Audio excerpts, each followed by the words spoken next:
Pragya. Hi, Medha. Hello, everybody. This is our last session on the fertility, pregnancy, and yoga series. Thank you so much for joining today, Pragya. Today, I'm very excited because today we're going to be talking about the helpful tips and tricks.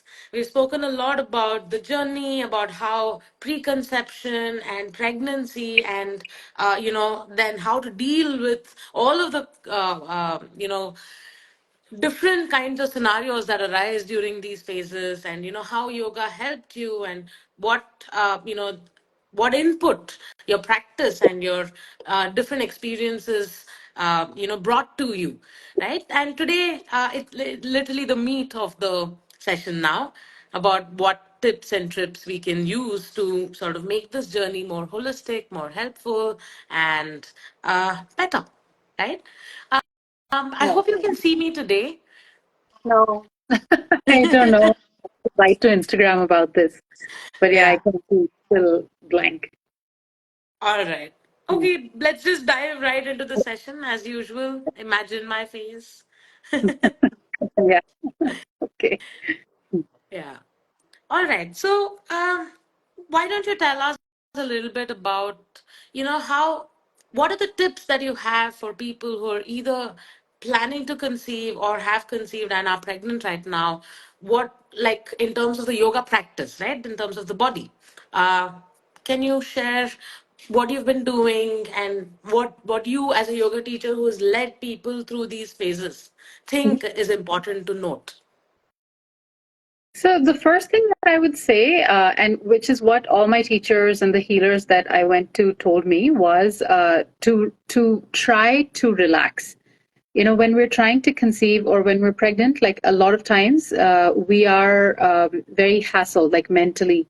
You're not in a calm space for various reasons, especially if you've been trying to conceive for a long time. There's a lot of things that are going on in your mind. If you've conceived and if you've conceived for the first time, then, there's a lot of anxiety and nervousness. And all of these things actually are more harmful. We don't realize it, but they actually impact the body at a very deep level. And they're actually, they inhibit the body's ability to have like a healthy pregnancy or to be able to conceive naturally. So even, and I think this is the advice that I found the most difficult to implement. People would just say, "Oh, just relax, just calm down." I found it very difficult to just relax. Nobody has ever just relaxed after they were told to relax.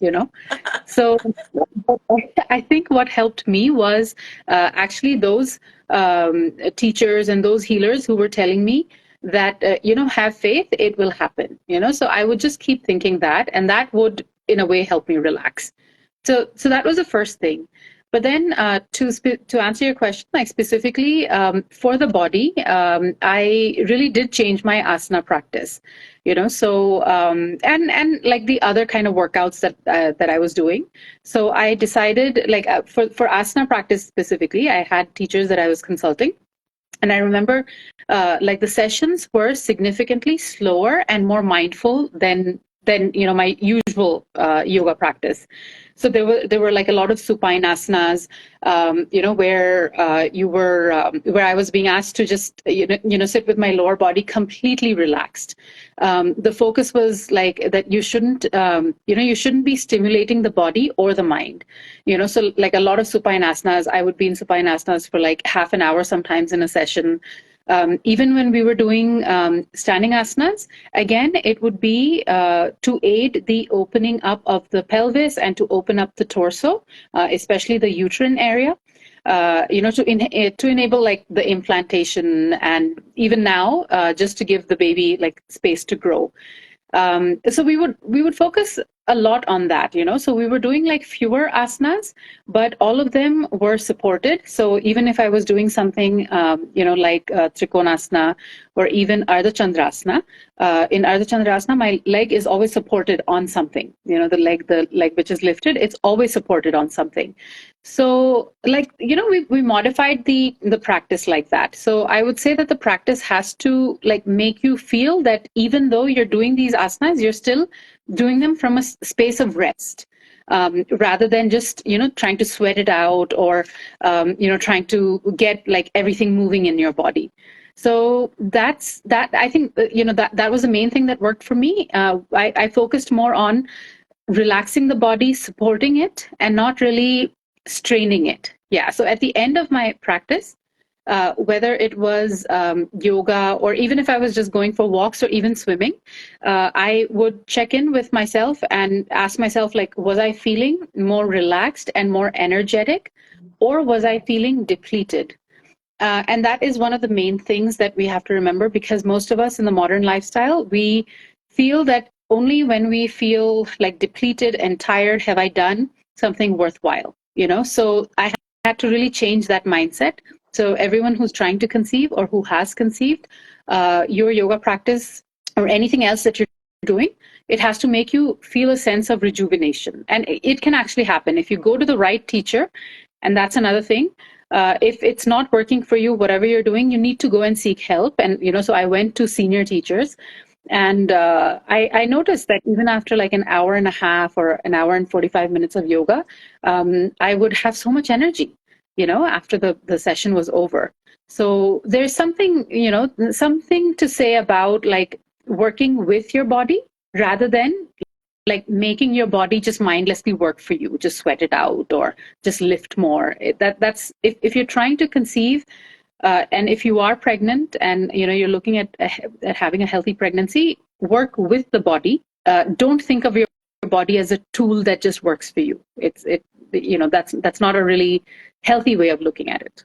Absolutely. I think that, in my own experience as a person who's taught a lot of pregnant women, I think a lot of things that you said, I can relate to. I've seen this happen to a lot of women, right? Like where they're the mind is moving at such a like a hypersonic speed that there are so many things to consider. I mean, it's a very common thing that happens, that you're thinking about so many things, you're thinking about the possibilities, you're thinking about when it'll happen.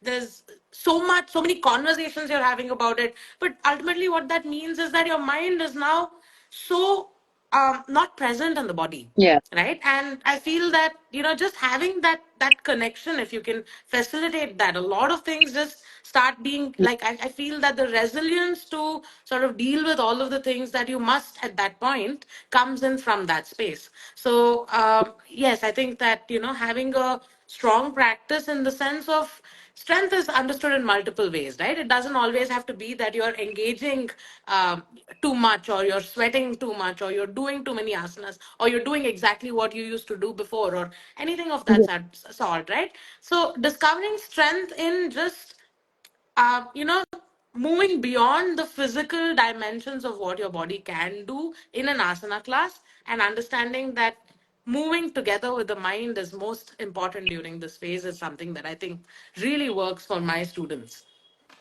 Yeah, and also like we should remember that like the process of conception, and then even the first 3 months of pregnancy. A lot of women don't like to hear this, but the body is in a very like it's in a delicate position. Doesn't mean that it's in a weak position. It just means that it needs a little bit more support, because everything that's happening is internally in the body, and but it does have outward manifestations also. So what happens is I feel that a lot of women feel that because they cannot see what's happening inside the body, they are not able to really understand that if you are feeling nausea, or if you are feeling more tired than usual, or if even mentally like you're feeling a little low, like it's because things are happening inside the body. I think because they're not aware or in touch with what's happening, or even that they don't have like a sense of appreciation for the major change that's happening inside the body, what they try to do is they try to fight it. Like they just say, okay, I will continue to do whatever I was doing before, because because there's no understanding of the fact that like a major big thing is happening inside the body. And if we want to sort of support it, to make sure that we can sustain this change that's happening, you will have to modify, something in your practice. And I think, like true empowerment, like if you're a good yoga practitioner, or if you are into health, if your health is a priority for you, I do think that you would that you should look at it from that point of view. It's not that you're doing a slower practice. It's just that you're doing a different practice which supports what's happening internally, even though the outward manifestations may be, something like nausea, which you think you can fight, or something like fatigue, which you think you can fight. So we see a lot of a lot of like accidents happening in the first 3 months, like the first trimester, simply because women feel that, they're not showing yet. And, so they can do everything. I know of women who also do like, like Dhanurasana or something, even in their first trimesters, because they feel that, well, it's a very small thing inside the body, it's not even a fetus yet. It's just like a very small thing. And I'm not even showing yet, so I can do it, or I can do twisting. But in yoga, in my yoga practice, I haven't done these deep twists in like forever, because my teachers told me that is you, just because you cannot see it doesn't mean it's not there. And that is the whole point of having like mind-based practices, mind-body connection practices, that even though you cannot see it, but you sense and you validate the change that's happening. You sort of like honor the change that's happening by modifying your practice. Absolutely. I think that's a wonderful tip. But my next question to you is that, a lot of information that you find on the internet, especially about the yoga practice, right, says, do these asanas for nausea, do these asanas for like all of those. In your practice, did your teachers ever give you these kind of tools and tips? So my teachers, so I went to really senior Iyengar yoga teachers, and whether it's the Iyengar lineage or any other lineage, a yoga teacher will tell you that it's not like taking medicine. It's not like you have this symptom, so you do this. It was never like that. So for me, my yoga teachers actually gave me a whole sequence. And that sequence, because it was working on many different levels, on many different aspects of my body, whether it was opening of the pelvis or whether it was on my thyroid gland, like my hormones, the whole sequence was supposed to be done. The asanas in the sequence were supposed to be done in that order, and for that, specified amount of time. And I'm still doing that. So it was never like a 1-to-1 correlation that if you have nausea, then you do this. If you actually vomit, then do this. It was never like that. The one blanket rule was that if you like, you're not supposed to exert yourself, you're not supposed to strain yourself. And after that, it was just the sequence of supine asanas, standing asanas, a little bit of back bending, headstand. All of these were there, which I followed to the T. The sequences are designed in whichever lineage, these sequences are designed to be performed, to be practiced in this particular way for this amount of time. And that is what actually brings about the change, So I see, unfortunately, like now we see like fertility yoga or prenatal yoga. And what that has come to mean now, like in the market, is that you just have to modify the yoga asanas a little bit, because you're pregnant, so you won't put pressure on the pelvis or the stomach, so it's become that for a lot of people, that it's just you'll do everything like in a way that you can do it. You'll just modify the asanas or use a few props and just enable your body to do it. But it's actually not that. Like prenatal yoga and yoga for fertility or for conception, these were actually it's a more sophisticated science. It's more about like the sequence. How is a particular asana in this particular sequence placed in such a way that it's making a change in your body, like it's impacting the hormones, So I think the way that we perceive fertility yoga, the way we perceive yoga for pregnancy, prenatal yoga, it's in the common market, like in the popular market, it's become that, and a lot of people are thinking that, like practitioners, or women who want to start practicing yoga during pregnancy, they just think it's about doing whatever you can. But actually, if you want to make the most out of your yoga practice, there is a sequence. Like a good teacher will speak to you, see the kind of pregnancy you have, see if there are any problems that you have, your like existing conditions, and then design a sequence which is especially for you. And that sequence is going to work like on a deeper level. Otherwise, movement and all, a little bit of stretching, that's also fine. But if you really want to derive the most of it, like of the practice of prenatal yoga, which is a very sophisticated practice, and it's been studied and researched extensively, then you have to go to a good teacher, and they will tell you they'll design a sequence which is just for you, which is going to be effective. I hope that answers Yes. your question. I don't know if Absolutely, I absolutely. I mean, I think that we've now our minds are tuned towards quick fixes, but I think anything about yoga is not quick. It is repetitive, it is iterative, it is something that works because you have been spending a lot of time doing it, and somebody who can facilitate this is somebody you have to reach out to, right? So I think that, I get asked this question a lot as well. A lot of pregnant women come to me and say, "Can I do the group class? I will just not do certain asanas where I'm lying down on my chest, and I will not do those twists, and can I just do that?" And I always tell them that it's always better to go to a group class for pregnancy. The teacher, yeah. even then, would restrict the number of people and customize the practice for you, because there's a lot more direction that you would need at this time, in terms of, like you said, right, prioritizing certain things in the body, certain experiences, like opening up and facilitating the energy flow to the lower half of the body, right? Creating the abdominal cavity has to be more malleable. It has to stretch out. It has to not compress. It has to lose its tightness in Yeah. the internal sense, not in the very perceivable external sense of it, right? So yeah, I think it's a fantastic answer. Very nicely put. So moving on, let's get into the deeper aspects of the practice. Like, so did you do any pranayama during this phase? And was there any specific direction that you think that people should know about? Yeah, so even in terms of pranayama, we were focusing a lot on a very relaxed breath, So, practices such as Bhastrika, anything which is designed to kind of give you more energy or wake you up and, rev you up, that was totally off the table. The pranayama that I did were things like just deep breathing, controlled breathing, also anulom vilom pranayam. All of these facilitate like a balance in the body. So these were we kept the pranayam practice very simple.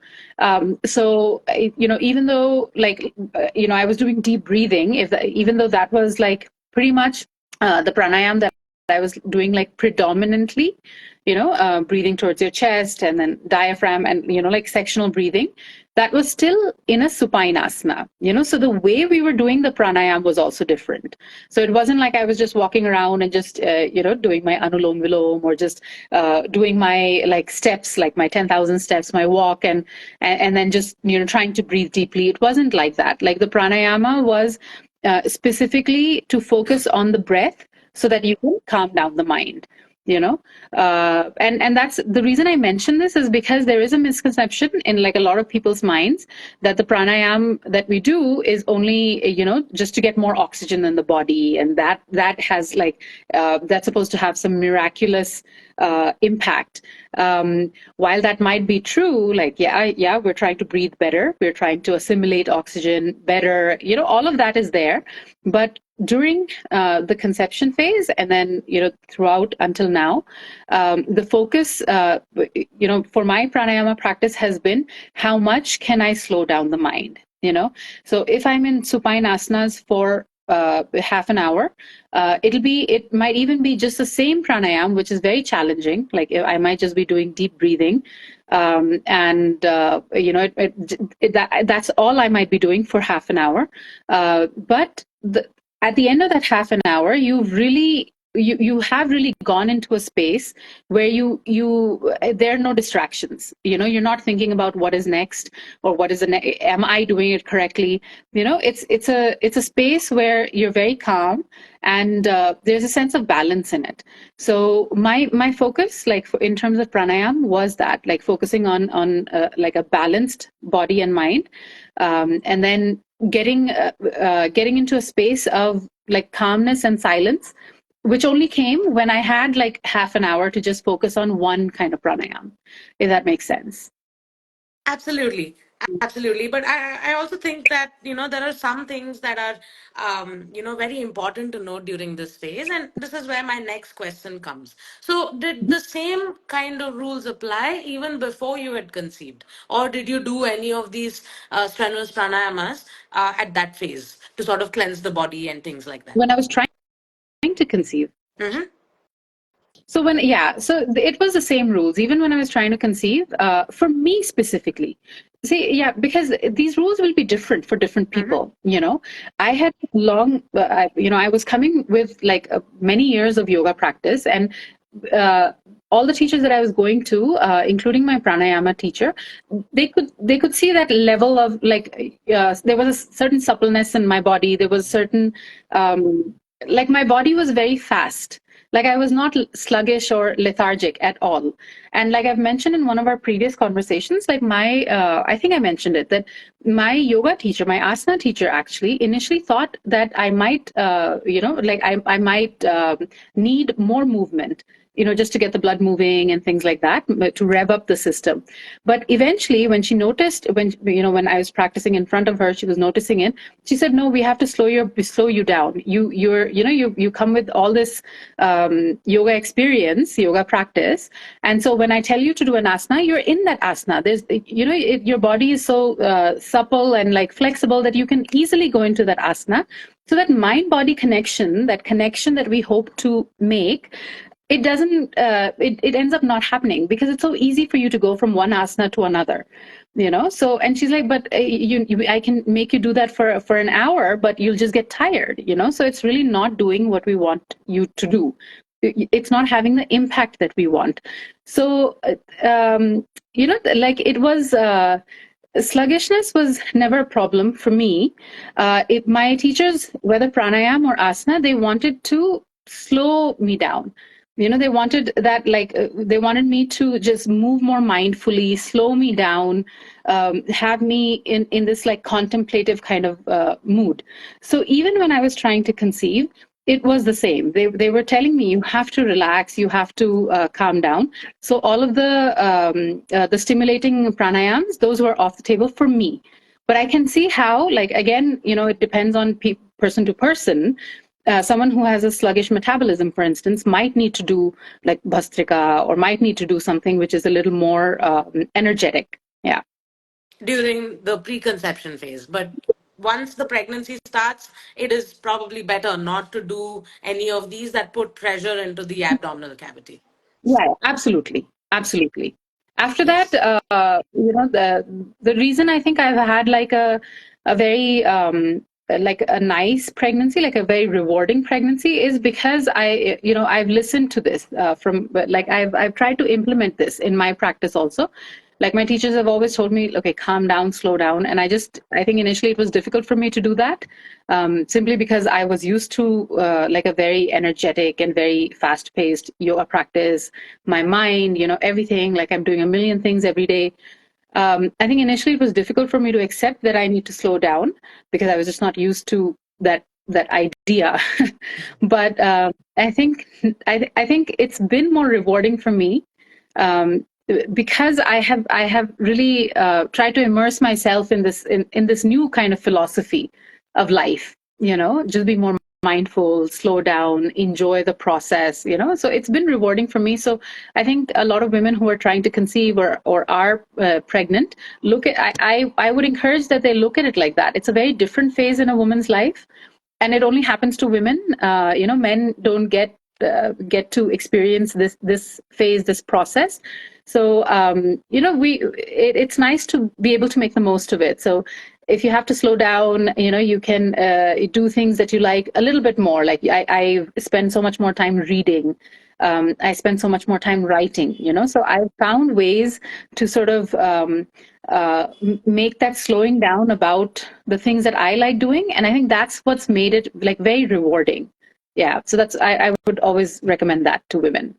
Yeah, I think just operating from that sense of fullness is always better during this phase, because everything, then you become more ready to handle the ups and downs of this phase. Yeah. Yes, absolutely. That leads me to the questions on meditation, right? Like, did you do any specific meditative practices? And, could you tell me a little bit more about, the pranic healing and the other, alternate therapies that you did and how they helped? Yeah. And if there's anything to learn from that. Yes, I think I think that phase for me was one of great exploration, because so many there were so many things that I just heard about but never really had the opportunity or the need to explore. So now, like when I look back at that phase, preconception, I always look at it like that. That. Like for instance, pranic healing. I had always heard about Mm-hmm. it, but I never had I never knew where to go to get pranic healing. I didn't know good pranic healers, but now somehow, things just fell in place. Like I had a friend and she said, well, I go for pranic healing and my pranic healer is a very powerful teacher. So why don't you, why don't you consider? So, so I was like, so my friend said it with so much faith and so much sincerity that I thought, okay, it should be some, let me try with an open mind. For alternative therapies, I think that's very important that you have to go with a very open mind and with a certain amount of faith. I Mm-hmm. know faith is not easy to cultivate. I know it's not easy to just say, okay, have faith. You don't just get faith like that. But the way I looked at it was that, my friend had so much faith in this guru, and the guru also has so much experience. So maybe perhaps I am unable to tune into this philosophy or into this the energy, but that doesn't mean it's not there. So I would always I always went to different healers from this point of view, and I think that really helped because then I wasn't cynical and I wasn't dismissive also, which can be which is a problem, if which is it's a block in your Yeah. mind. So Yeah. my pranic healing, yeah, and so my pranic healing was amazing. I started pranic healing. I think and I told myself that I would give it my 100%. So I was doing it 3 times a week. The first time I actually went and met the pranic healer, and just like all the alternative healers, she told me there's no problem. You just give it time. Stay relaxed, have faith. And so the first session was face to face with her because I just wanted to know what it's all about. I'd never done a pranic healing session. After that, everything was online, three Mm-hmm. times a week, really put in that hard work. And, within a month, I had conceived. After doing pranic healing, I was, of course, doing everything else also. I was still continuing my yoga. I was doing my pranayama. But it's interesting to note that, 1 month of doing the, of pranic healing, and then I had conceived. And I remember my pranic healer asking me that, you're going to do pranic healing. And when you conceive, because you're doing so many other things, she was just joking with me. She's like, many people say, oh, it wasn't the pranic healing, it was something else. I told her, no, that's not going to happen. I really do value, all the input that I'm getting. you know so it's just whether it was a coincidence, whether that is what worked for me, I cannot say. But what I will say is that I valued the yoga that I was doing. I valued the pranayama I was doing. I valued the pranic healing, and I continued with the pranic healing all through my first trimester. She told me you don't need to, but I continued with it because I did feel positive. I did feel a sense of positivity. So that's one thing that I did, pranic healing. I also went for acupuncture.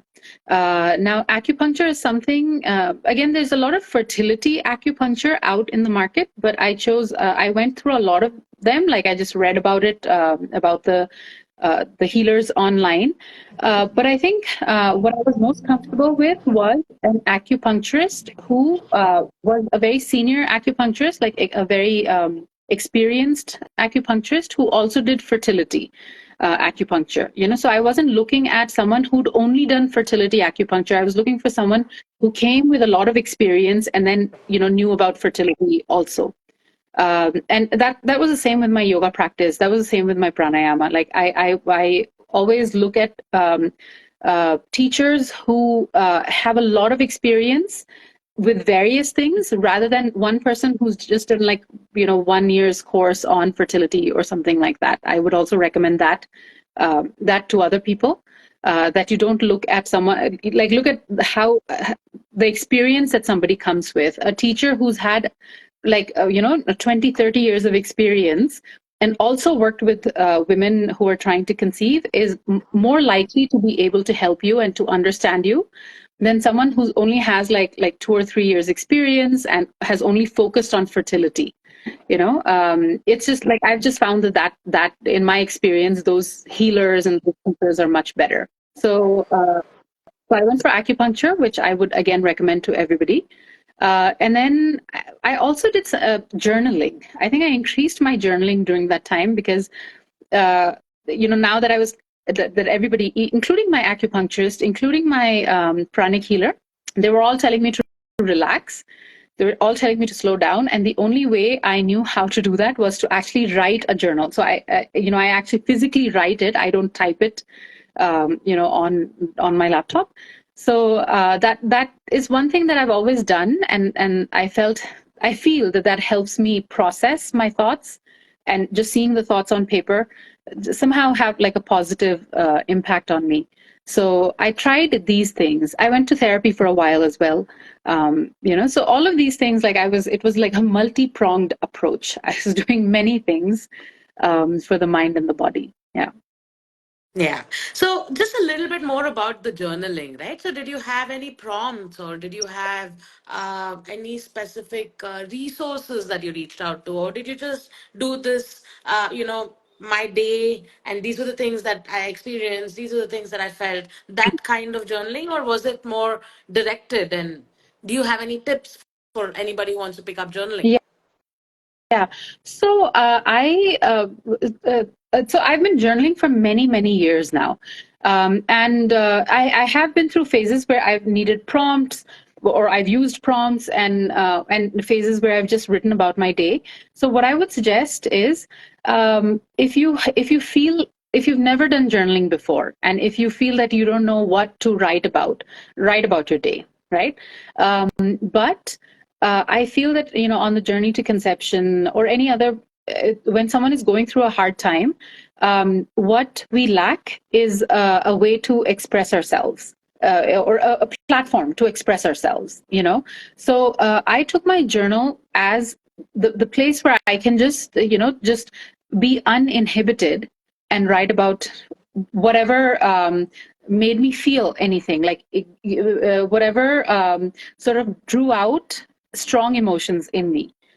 So I didn't go, so every day I would just write about anything that had hurt me or anything that had made me feel good, and just explored that feeling a little bit more, like why was I hurt, or why did I feel good, and what that person means to me, or like just it was a way of just talking to myself. So I every day I would write about like the emotions that I had experienced. I think that really helped me. It was a way of it was like catharsis also. It was a way of just getting rid of those emotions as well. Absolutely. And I think in one of our previous conversations, I don't know if it was in the live or in one of our personal conversations, you told me that one of the things that also really helped you was that in your philosophy lectures, your teacher gives you these specific, prompts and things like that. So could you tell me a little bit more about it? Oh yes, that's wonderful. And I think I really do think my philosophy classes also helped. Yeah, I think philosophy, yoga philosophy, I think all of this Vedanta, it always helps. I don't know if it's because I'm of my age or, or like because of my, like my yoga practice, but I really do feel that this Eastern philosophy is so, it's geared towards helping us understand ourselves, right? So I go for Vedanta classes. Like I attend Vedanta classes with my teacher, and we've studied the Bhagavad Gita. Now we're studying the Kathopanishad, and the whole purpose of these lectures is to apply whatever we're learning to ourselves. So even though the Bhagavad Gita is a story between, like, Arjuna and Sri Krishna, and like when you're just when you initially look at these texts, you just think, oh, it's a story. It's a story about so and so talking to so and so. But in my Vedanta classes, we really try to apply that philosophy to us in whatever small way, because not all of us are going to war, against our cousins like Arjuna was. But, there's small things, small philosophical nuggets that we're taught, and we're asked, like sort of encouraged to apply those to our lives. And I found that helpful also, because she would give a very generic question of the day after every lecture, and it gave me food for thought. So it just, like, when you contemplate from a very philosophical point of view, when and plus you're studying the text from where these questions are coming from, you just get more insight into what's happening in your own life. And somewhere also, like, like Arjuna was going to war against his cousins, and poor him, he was having a hard time. And, we are all, like, I also was in a kind of war in my own life, right? Trying to conceive, fighting with, like, the medical fraternity about, like, the diagnosis I was getting. So, it was possible for me to relate and really look at those questions, to understand myself better. And that really also, contemplation always helps. Yeah. Wonderful. So, the last question that I have for you is about the research that you had done, right? You had read a lot of books and you had read a lot, I mean, you'd listened to a lot of podcasts, you'd had a lot of conversations. So, could you share some resources with us, about that? Like, do you have any recommendations? Yeah. So the great thing is that now, so many people are making podcasts, right? And the kind of information that's available in podcasts, you don't find them in books. I'm always going to be a reader first. I'm not such a listener of podcasts and music and things like that. But I have to say that podcasts have opened up a whole new, dimension or range of information that we would otherwise not get. you know so and the best thing about the podcasts, about podcasts in general, is that you can get a lot of personal stories. So when I started, when it became very apparent to me that the conception wasn't going to be easy for me, the first thing I did was I went on Spotify and looked specifically for, like, low AMH and pregnancy, fibroids and pregnancy, like specifically looking for people who've been through the same thing, looking for alternative healers who've maybe made podcasts about this. So and I found, like a wealth of information there. I would recommend that anyone who's going through anything, like, look for these personal stories, because, like, again we've discussed this, like, in our immediate surroundings, sometimes people are not talking about these. People are not talking about fertility issues. But on podcasts, people are being very open. So there were many podcasts that I came across, but, like, a few, like, there was this one called the Ultimate Pregnancy Podcast. So here they're talking about things like low AMH, and then they're talking even about your, like, first trimester, second trimester. They go into detail about every phase. So that was one podcast that I listened to. There was another one called Fearlessly Fertile Podcast, the Fearlessly Fertile Podcast. Again, they're talking about fertility from the hormonal aspects, and the best thing is, like, they get people, they interview people who've been through problems like hormonal issues and how they dealt with it, and then they try to explain it, through the science, or through their practices, how we, if we are feeling the same way or we are experiencing the same thing, how we can overcome it. And then okay, I have this list. Okay, there's another podcast called All About Pregnancy podcast. So that's also really nice. So whether you're trying to conceive or you've conceived already, that's one that you really want to listen to. And then there's one called the Kick Pregnancy podcast. So all I mean, between these four podcasts, like I listen to a lot of them, but between these four, I found information about like conception and your hormonal health. I found information about my first trimester, second, third trimester. Also, because I was interested in knowing about the journey of other women, like real women, I found a lot of real life stories about women who, were on the conception journey, but like they had never conceived. I found women who had decided to adopt, and they spoke about that. So I found like different kinds of stories, and somehow that helped me to know that that there's no one way that this journey is going to be. There are many shades, many ways that I can live, through this. So these four were really nice. I would recommend anyone who wants to know about women's health and conception and pregnancy, you should listen to these. And then you asked me about the books also, right? Yes.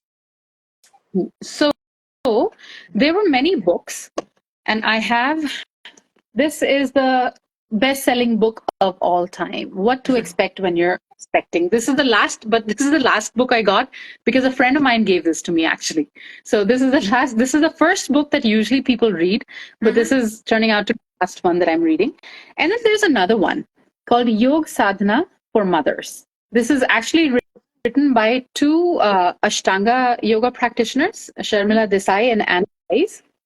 And what I liked about this book is that this book also has personal stories about conception, the whole pregnancy process, delivery, all of that. So I really liked this one also. There's a book called Expecting Better, which is, I think, it's more palatable to a lot of moms now because she addresses a lot of the myths, pregnancy myths, such as like you cannot have coffee, or you shouldn't be exercising. Should you be exercising, not exercising? She addresses a lot of myths. So Expecting Better is a really good one. And one other book that I recommend, it's by an Indian author.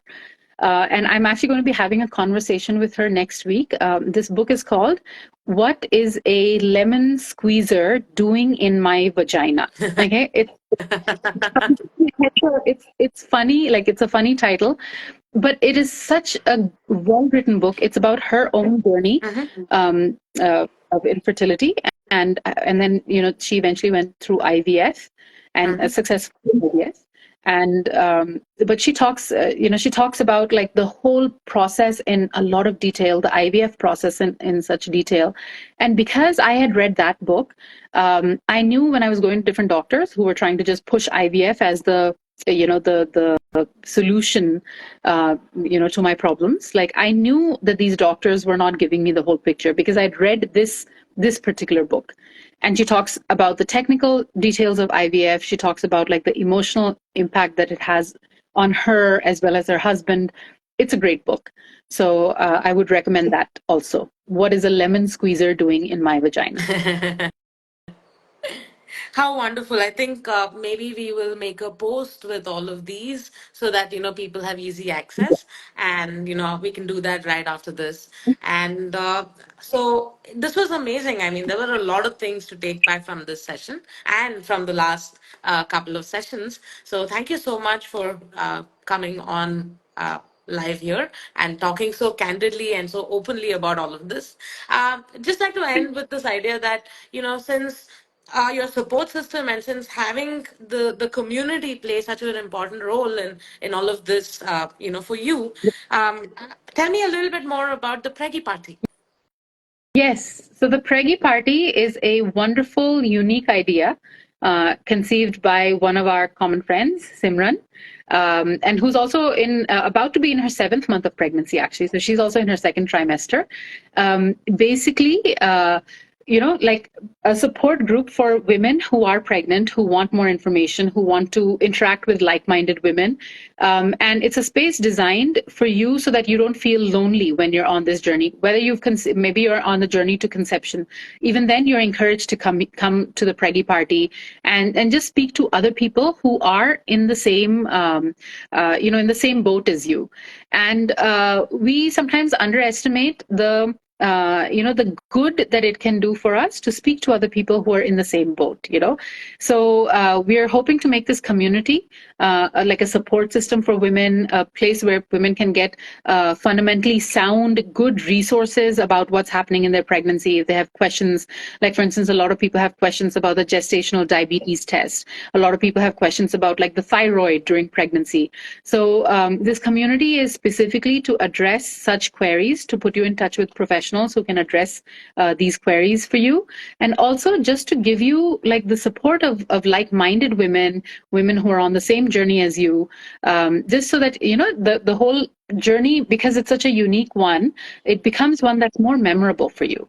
So that's what the Preggy Party is all about, and we have the first event this evening at the Amrutha Bindu Shala, and we're hoping to see as many people as possible come in, drop in, and contribute.